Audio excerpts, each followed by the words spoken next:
그런 집필 활동을 게을리하게 된 거죠. 그러니까 이제 대학에 있는 교수들은 이 논문 점수라는 게 있어요.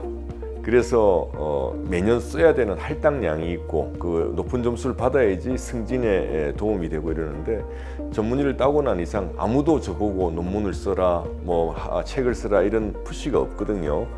그러다 보니 그것이 좀 나태해져 있다가 이렇게 해서는 안 되겠다. 그래서 한번 목표를, 교과서를 쓰는 거를 목표로 해서 내 자신을 어떤 책짓질하는 그런 걸로써 한번 해보자. 그래서 시작을 했고, 또 그게 마침 운 좋게 처음에 이제 했던 것이 한국형 보톡스, 어떻게 보면 이제 동양인에 적합한 보톡스 시술법이라는 그런 내용을 담은 건데, 이제 그게 이제 영문판으로 처음에 의학 분야에서는 제일 알아주는 회사에서 그 컨택이 돼서 그걸 영문판으로 내게 되고, 또 그게 이제 반응이 좋으니까 중국어판, 일본어판 그렇게 내게 됐고, 그 다음에 이제 필러 교과서는 영문판으로 우선 먼저 냈습니다.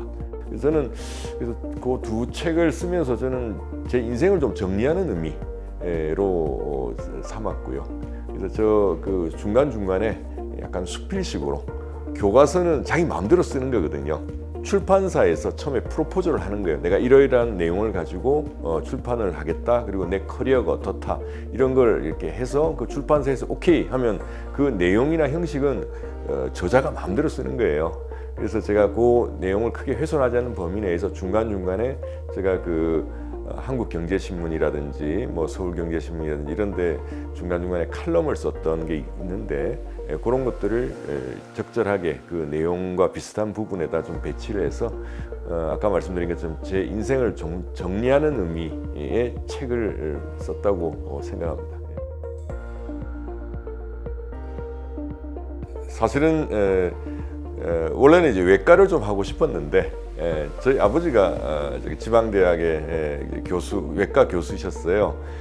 외과라는 분야가 왜 3D 업종, 의사들 사회에서도 힘들고 위험하고 그 반면에 별로 알아주지는 않고, 그러다 보니까 외과 말고 좀 하기 편하고 그 다음에 개업도 할 수 있는 그런 과를 하는 게 어떻겠냐 해서 사실은 아버님의 권유로 피부과를 하게 됐는데, 뒷배경에는 또 그 당시 제가 피부과를 선택할 때 90년대만 해도 그렇게 피부과가 경쟁이 치열하지 않았습니다. 그래서 저는 제가 거기 피부과를 선택하면 서울대 교수가 될 줄 알았어요. 저는 사실 개원을 하기보다는 대학에서 연구하는 그런 쪽을 하고 싶었는데, 그래서 사실은 그런 뭐 내과나 외과 같이 경쟁이 심한 과보다는 이제 피부과에서 하면은 제가 나중에 서울대 교수가 되는데 좀 유리하지 않을까, 그렇게 선택을 했던 겁니다. 대학에 좀 남고 싶어서 열심히 했는데 당시에 TO가 없어서 이게 개원가 쪽으로 이제 어떻게 보면 등 떠밀려 나온 거죠.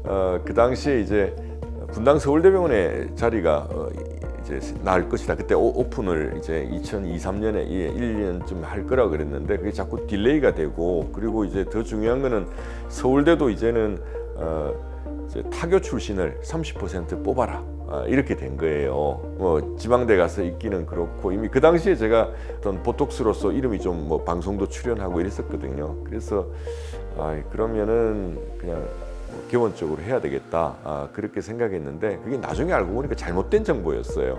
왜냐하면 새로 뽑는 사람의 30%만 타교 출신을 뽑으면 되는 거였죠. 근데 그 얘기를 모르고 이제 분당병원은 다 타교 출신으로 뽑아야 된다, 기존 사람들 합쳐서 이렇게 잘못된 정보를 알려줘 놓으니까 제가 그렇게 결심을 했는데, 뭐 요즘 나중에는 이제 그 선배님이 오시면 선배님 덕분에 제가 개원하게 돼서 이렇게 잘 제 진로를 찾은 것 같다고.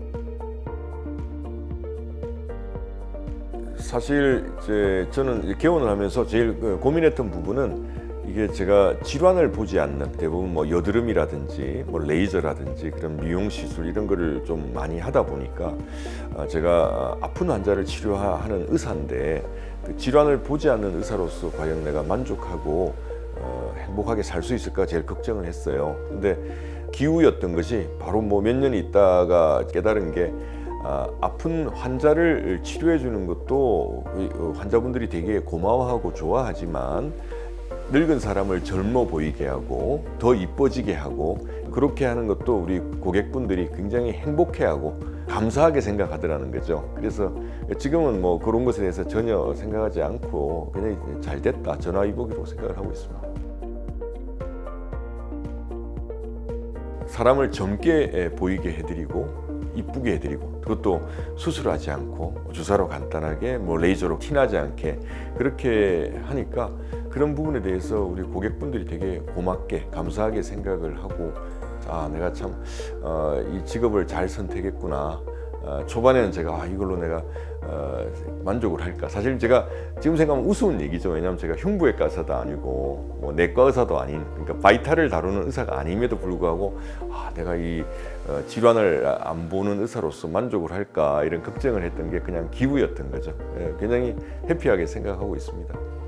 깨달은 게 아픈 환자를 치료해 주는 것도 환자분들이 되게 고마워하고 좋아하지만 늙은 사람을 젊어 보이게 하고 더 이뻐지게 하고 그렇게 하는 것도 우리 고객분들이 굉장히 행복해하고 내가 참 이 직업을 잘 선택했구나 굉장히 해피하게 생각하고 있습니다.